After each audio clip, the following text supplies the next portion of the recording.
Good day, brothers and sisters. This is Steve Sandoval, and welcome to Pathways of Hope. In today's passage of Matthew 23, verse 1 to 12, our Lord defines what it means to be a leader in the context of being His disciples. So, when He was speaking to the crowd, He used His observation of the Pharisees, who were the religious leaders during His time. He used them as an example of leadership, and he wanted to show what it really means to be a leader. He proceeded to say, the teachers of the law and the Pharisees sit in Moses' seat. So you must be careful to do everything they tell you. That's Matthew 23, 2 to 3. Here, he acknowledged that we need to follow the teachings of those who especially used the authority of scriptures as basis for their teachings, because scriptures was the word of God. And so he said to them, but that is the only extent by which you should follow the Pharisees. Other than that, one must be careful in following the Pharisees. And he says this because he says in Matthew 22, verse 3, but do not do what they do, for they do not practice what they preach.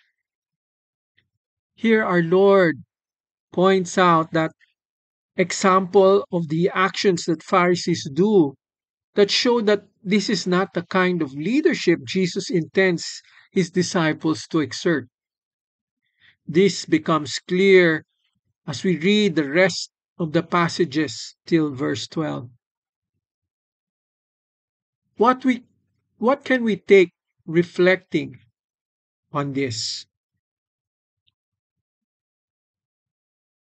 The guide that our Lord Jesus provides to us of being leaders shows us in this passage 5 points that I reflected on.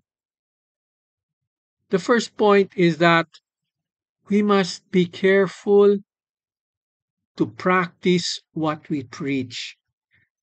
To the young followers of Christ to whom we sometimes speak to or we seek to influence, if we do not practice what we preach, our actions will speak more loudly than what we say. If we fail, make sure we acknowledge our failure in humility and correct our ways immediately. The second thing is we must be careful not to allow pride to creep in or the desire to seek recognition amongst the community that we belong to. Always seek to be humble. The third aspect of leadership is that we should desire to serve. That should be what motivates us the most. As Jesus said in verse 11, the greatest among you will be your servant.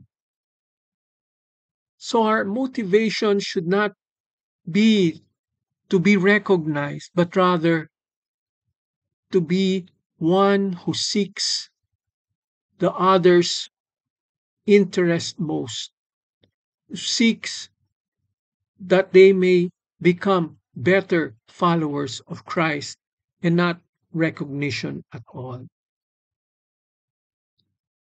The fourth is that he urges his followers to, to live authentically with hearts aligned to God, not to be so concerned about appearances, but rather to be always real and sincere in all the actions that we do.